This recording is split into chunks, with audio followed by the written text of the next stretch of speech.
Hi, this is Tony Northrup for Train Signal, and in this video lesson for the SSCP certification exam, I'm going to discuss the risk management process. Up first, let's go over the most important risk management terms. You'll see the term asset used a lot, and an asset is anything with value. It's what you're trying to protect. The most important assets, of course, are people, and human lives need to be prioritized above everything else. Property is another important asset. So the land, the buildings on it, any improvements that you've made, of course your computers and networking infrastructure as well. Information is another type of property, intellectual property often. Information could be your digital files, but also the ideas that a business has, the processes that they use to create their products, the secret ingredients that give them the competitive edge over other businesses. And finally, your reputation is an asset, and it's an asset that can be tarnished. If your company gets hacked and customer credit card information is spread all over the web, well, your reputation has been tarnished, and that's an asset that's been hurt. Threats are bad things. A threat can be the traditional black hat hacker sitting at his computer in a dark room with just Mountain Dew there, just hacking into your computer. But a threat can also be a tornado or a flood, or it can be a power outage. I don't know, if you're in the wilderness in Canada, it might be a crazy moose that breaks into your building and destroys your infrastructure. A threat can be anything that causes harm to your assets. Vulnerability is an opening that a threat might use to damage an asset. So in the computer world, a vulnerability could be a security bug in an operating system that would allow a remote attacker to gain privileges to the computer and to access your files or run a process or something else. In physical security, a vulnerability might be an unlocked door or a camera that's not working properly. You can bet that your threats are going to size up your vulnerabilities, so it's a good idea for you to size them up first. The risk is the possibility that a threat will damage an asset. Some things aren't likely to occur but can create a lot of damage. For example, you might not live in an area that's prone to flooding, but if a flood does come, the damage could be very high.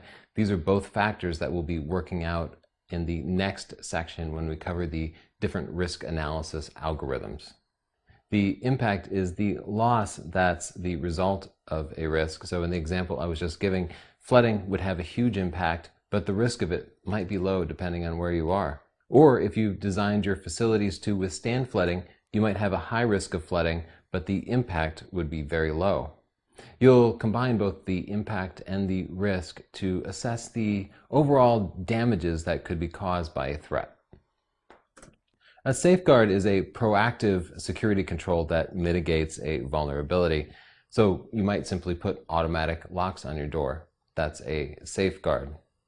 Countermeasure is a term that's often used interchangeably with safeguard, but I want you to think of a countermeasure as being more reactive. If somebody refers to automatically locking doors as a countermeasure, that's okay and it's common usage, but for the sake of the exam, you might see these terms used differently. Countermeasures are differentiated because they're reactive. They're a response rather than just relying on foresight. So if there's a new zero-day security exploit, you might realize that, oh, it attacks port 8080 on your computers. Therefore, I'll throw up a firewall that blocks all incoming traffic for port 8080. That firewall is a countermeasure.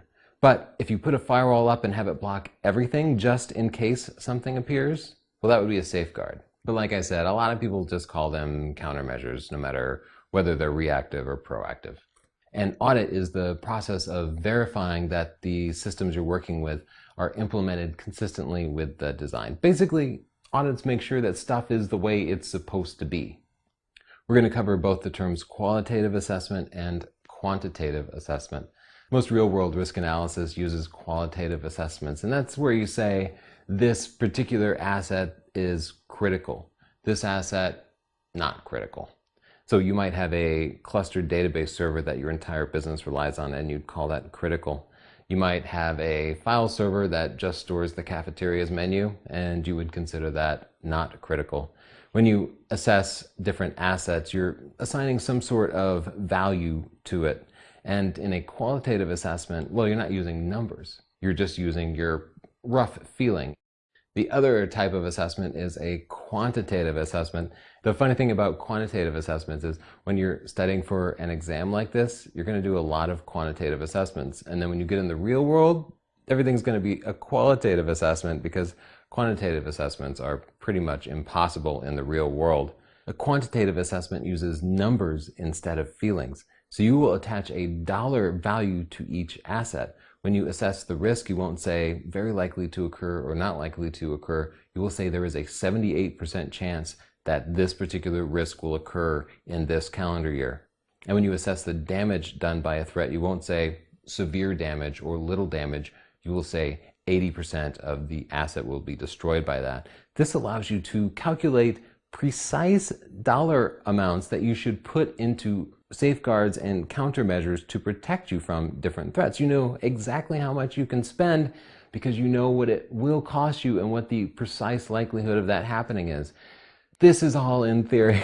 When you get into the real world, it's really hard to decide just how much every single little server is worth to you, how much each individual employee is worth to you.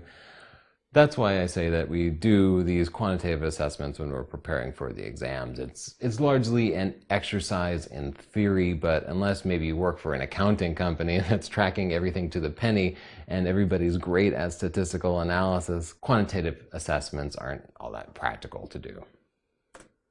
Now let's go over the risk management process, or at least one example of the risk management process. There's no right answer to this. There are at least a dozen different variations on the risk management process, so I've picked one and I'll walk you through those steps. The other ones might have more or less steps, but you're going to be doing basically the same thing. So here is the 5-step process that I'm presenting you. You'll also see a lot of 4-step processes that don't really have the evaluation phase.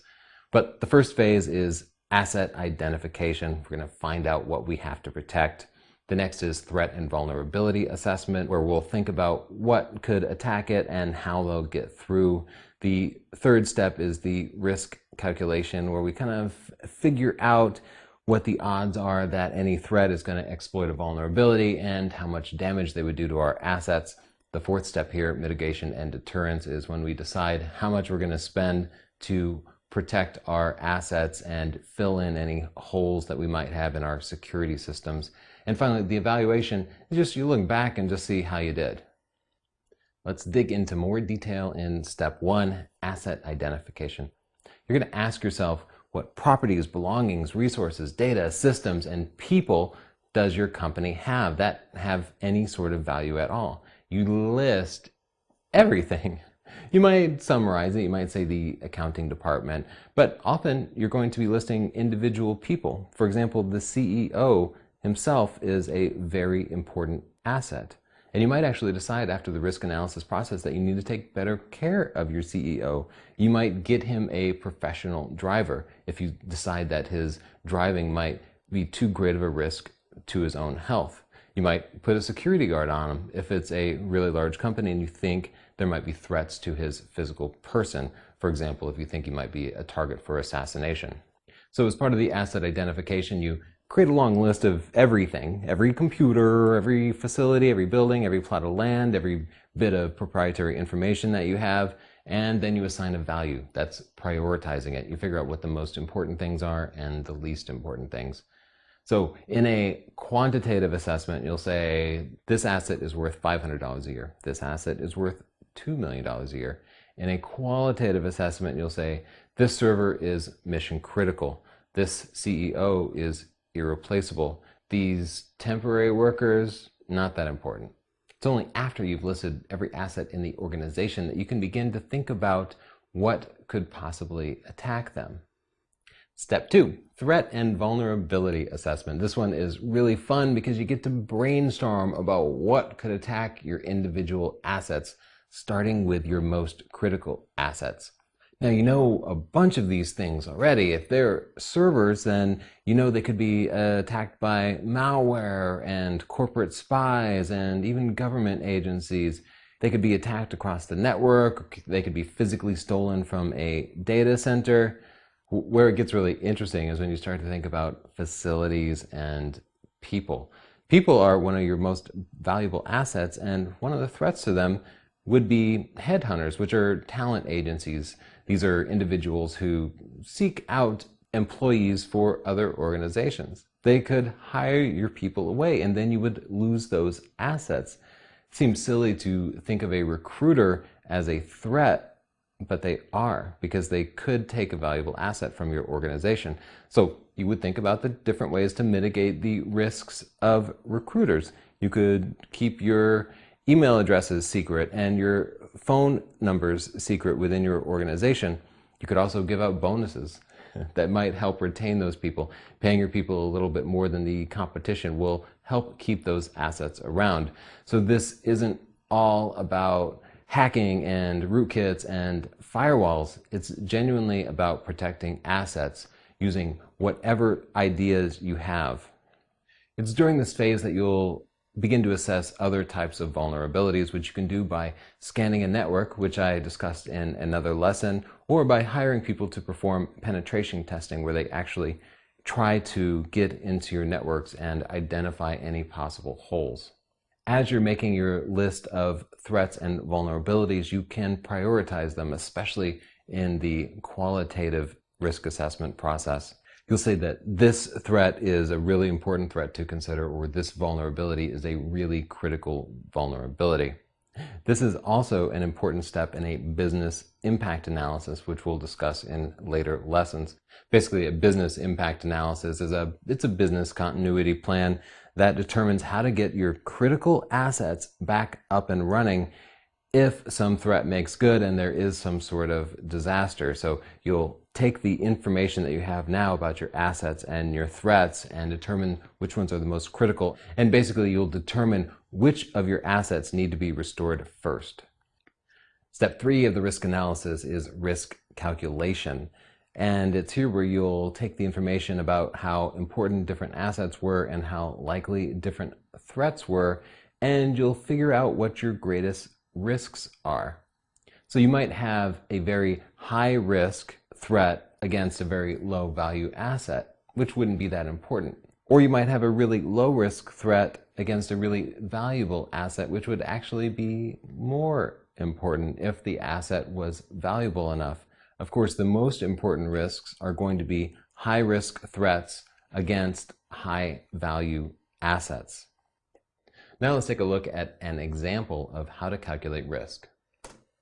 This is a qualitative risk assessment, which means we're not assigning dollar values to different assets. This shows how you might qualitatively assess the risk of different threats against assets in your organization. So starting from the left column there, we just see the high-level values for the impact: low, moderate, high. I said this was qualitative. We're just kind of assessing and summing it up. The next column shows tangible assets and resources. These are going to be anything that you can assign a dollar value to. You know how much the building is worth, and you could assess the impact of different risks as being some impact, which means not too much, or it could be costly or it could be very costly. And what's costly or very costly is going to vary depending on how much your company itself is worth. You also have to consider intangible assets like the reputation of your company, or the long-term goals, or maybe some aspect of the public interest that doesn't have a dollar value to but is still meaningful. And the ways these would be categorized was, if it's notable, if you want to make record of it, that would be the lowest possible value. But if one of these intangible assets could be violated or harmed or impeded, you might assign that a moderate impact level. And finally, the most serious types of threats against intangible assets might seriously violate, harm, or impede it, and you could define that as a high impact level. Just a way to sum up the different feelings that you might have in a qualitative assessment. And finally, when you're considering human assets, something that might be a low impact level would be, say, hiring somebody away. A more moderate level would be some sort of injury that the person could heal from. And finally, a serious injury or death to a human asset always needs to be treated as if it's a high impact level. So there are two elements to calculating risk, and that's the threat and the likelihood. The threat is any sort of event that intentionally or accidentally exploits a vulnerability. And Accidentally can mean an employee that accidentally deletes a bunch of records from your database. Accidental threats are still serious threats. You might also have an employee that got mad at the company and decides to deliberately go in there and delete things. Either way, your records are gone, right? So the likelihood component of this is what are the odds that this is going to happen? And in a qualitative assessment, you would say high, moderate, or low. And in a quantitative assessment, you'd assign a percentage likelihood that it would occur within a given year, 2% chance, 80% chance, etc. That's known as an annualized rate of occurrence, or an ARO, the odds that it'll happen in a year. Now let's take a look at the quantitative risk calculation equation. You see it down there at the bottom of the screen. SLE times ARO equals ALE. Those will all make sense in just a few minutes. The SLE is the single loss expectancy. That's how much you might lose on a single occurrence of a given risk. There are two factors in the SLE, and that is the value of the asset, AV, and the exposure factor, which is how much of your asset you lose in a successful compromise. For example, imagine that you run a fast food chain and you have the very best sandwiches in the world. And part of what makes them the best sandwiches in the world is the secret sauce that you put on. So you keep your formula to that secret sauce confidential. But because it's an asset, you need to calculate how much it's worth and how much of that total value you lose in the event of a successful compromise. So let's say the risk that you're assessing is that an attacker gets in, finds your secret sauce, and then posts it on the internet. Well, to assess the exposure factor, you could say, well, the exposure factor is 100%, because if it's posted on the internet, well, we completely lose the value of the secret sauce. But that might not be entirely true. For example, you might have a patent or a trademark that would prevent your competitors from using that secret sauce, even if they were to gain the knowledge of it. You also have to consider that people will still continue to go to your restaurant and want to eat your secret sauce, even though the recipe's on the internet. Maybe they don't want to make it themselves, right? So you don't lose 100% of the asset that is the formula for your secret sauce, even if it becomes not secret. You'd have to figure out exactly what percentage is still left. Maybe it's 40%, maybe it's 60%, but that's up for you to determine. Knowing the value of the asset and how much you lose in the event allows you to calculate the single loss expectancy. So if the secret sauce is worth $1 million and you figure that you lose half of the value, well, your SLE becomes $500,000. The ARO, the annualized rate of occurrence, is the chance that a security event will happen in a period of 1 year. That's why it says annualized right there at the beginning. If you assess the security on your network and you decide that there is a 1% chance that somebody will break in and attain your secret sauce formula and then share it in a public way, that's your ARO. It'll be 0.01 because we're expressing it as a percentage. And hopefully you paid attention in math class, because I'm not going to go into how percentages work. But basically 100% is the number 1, 10% is 0.1, and 1% would be 0.01. The annualized loss expectancy, the ALE, is the result of your very simple equation. When we multiply the single loss expectancy by the number of times that it happens in a year, we figure out how much we're going to lose year over year on average. So there's a 1% chance that somebody's going to break in and steal your secret sauce. And that $1 million asset will lose $500,000 of its value. Therefore, it's 1% times 500,000, yielding an annualized loss expectancy of $5,000 a year. What does this tell you? It tells you that if you can completely eliminate that 1% risk, it would be worth it for you to spend $5,000 a year. If you spent more than that, well, you'd actually be losing money on average. If you spent less than that, it wouldn't be worth it to you.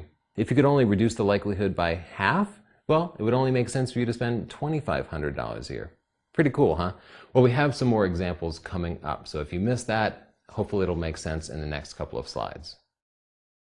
There's our formula again, so let's plug some new numbers into it. A web server for an e-commerce business generates $5,000 per hour. That's a server I'd like to have. This web server's probability of failing within 1 year is 10%.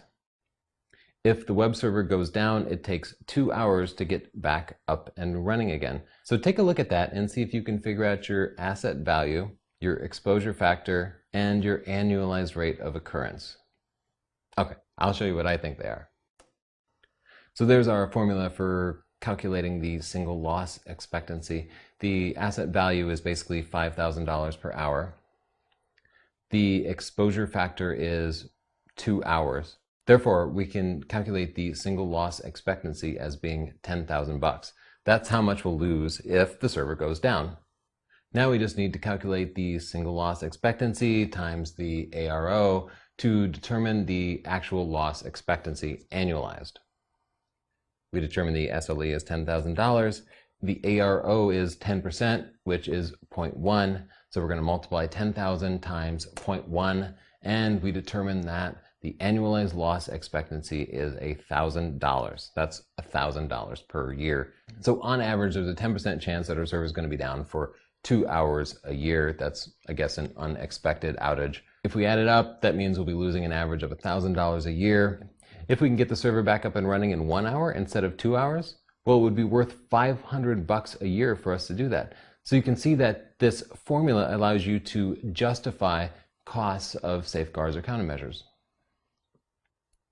Now we're on to step 4, which is mitigation and deterrence. And this slide shows 5 different ways that we can mitigate different threats. One way is to simply avoid it. If you're worried that your CEO is going to be hurt in a plane crash, well, you could have him not take the plane anymore. Maybe you use video conferencing instead. Another is transference, and that's where you give somebody else the risk. So if you know that your annualized loss expectancy for flooding in your building will cost you $10,000 a year, well, get some insurance. You can get flood insurance, and if the flood insurance costs you $9,000 a year, well, you've saved yourself $1,000 a year on average, if your math is right, right? Another way to do that is to get a service provider with a service level guarantee. So if you go back to the web server example and you know you're going to lose $1,000 a year because of the server outages, well, you could find somebody to host the website for you and cut a deal with them where whenever the website goes down, they cut you a check. There you're transferring the risk to them because if the website goes down, well, they're paying you. So it's actually costing them now, and you might be breaking even if the check is high enough. Mitigation is another option. This is a change in your current way of doing business to reduce that risk. You could allow your CEO to fly, but only fly private airplanes. That sounds pretty good to me. You could mitigate the risk of a web server outage by configuring multiple web servers in different locations. In security, you often use deterrence.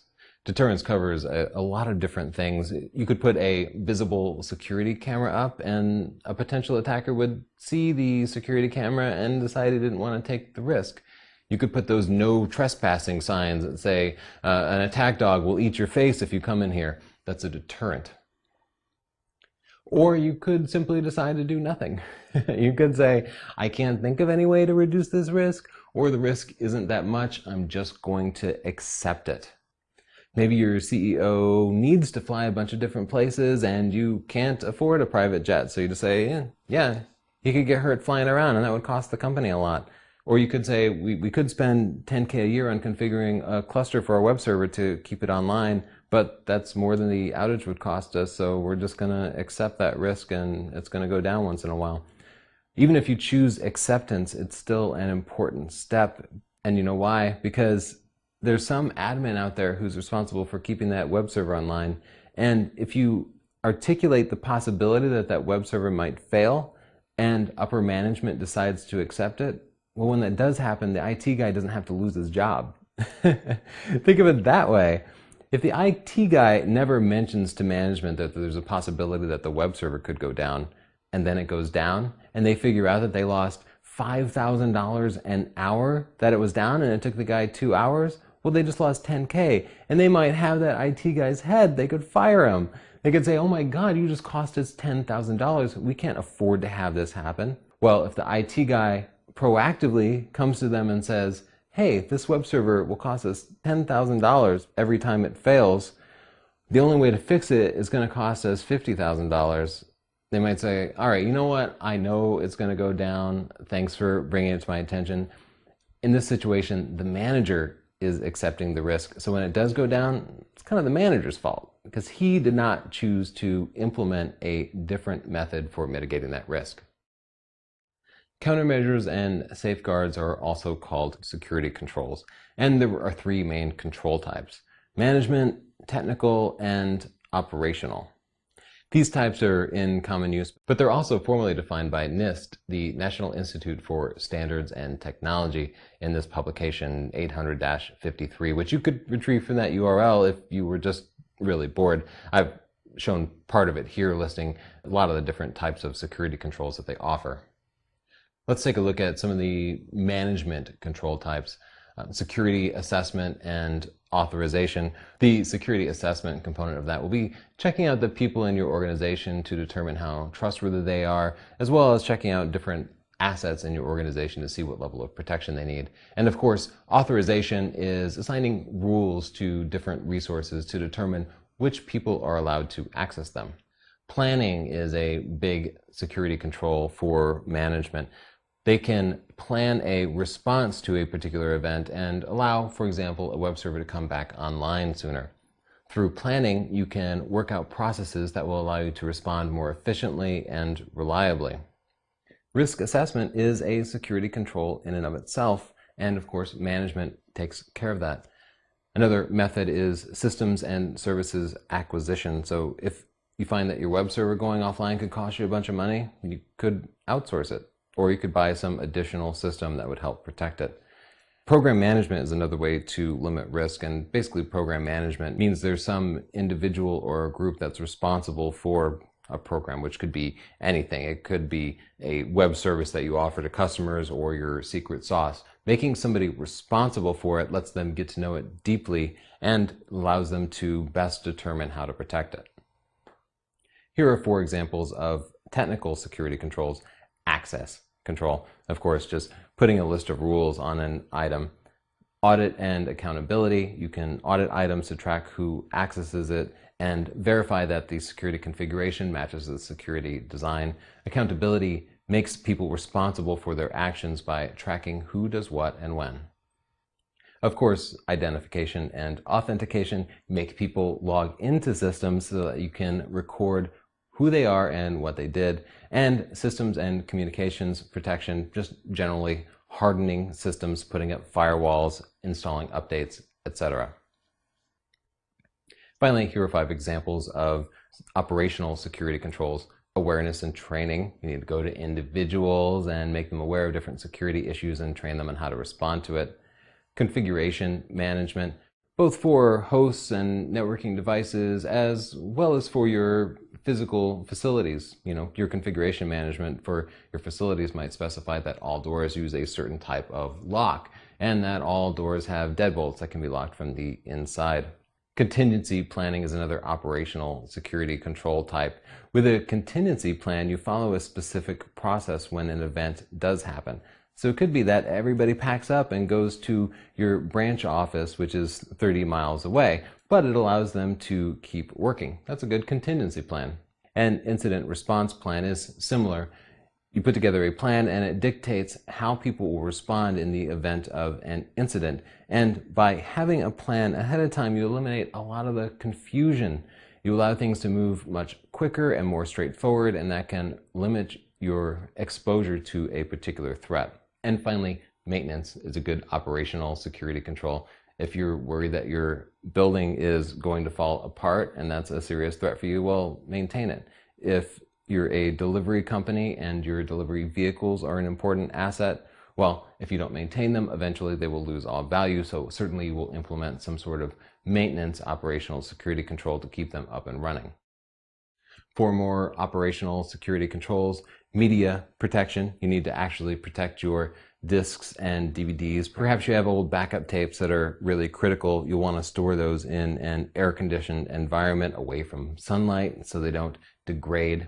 Physical and environmental protection. Of course, your employees are an important asset, so you want to make sure that the building meets all fire codes, and maybe you'll even want to implement some additional protection. For example, a fire suppression system or better emergency exits than you currently have available. Personnel, security, your people or assets, and if somebody gets hurt in a parking lot that's going to cost you, you might mitigate that risk by hiring a security guard to monitor the parking lot. You could put up some security cameras and have people monitor it remotely, or it might just be as simple as putting up some spotlights and illuminating your parking lot to make it less appealing to a mugger. For example, you might want to hide in the shadows. And of course, system and information integrity, making sure that systems don't degrade over time and that files don't get modified except by users who are authorized to do that. And finally, the last step of the risk assessment process, evaluation. Here you're reviewing the adequacy of your security controls. When you put them in place, well, did they actually get implemented, or did you tell somebody to do it and they never got around to it? Did they successfully eliminate the risk when you go back and you assess it again? Or did they just reduce the risk? And if so, how much is left over? That's your residual risk. And as part of the evaluation process, you need to continue to look for new threats and vulnerabilities, as well as monitoring new assets. So after you finish the risk assessment process first, it's not done. Every time you buy a new server, you need to perform the risk assessment process for that. Every time a new threat appears or a new vulnerability appears, you need to go back and modify your risk assessment plan. This is Tony Northrup for TrainSignal, and thanks so much for watching this video lesson.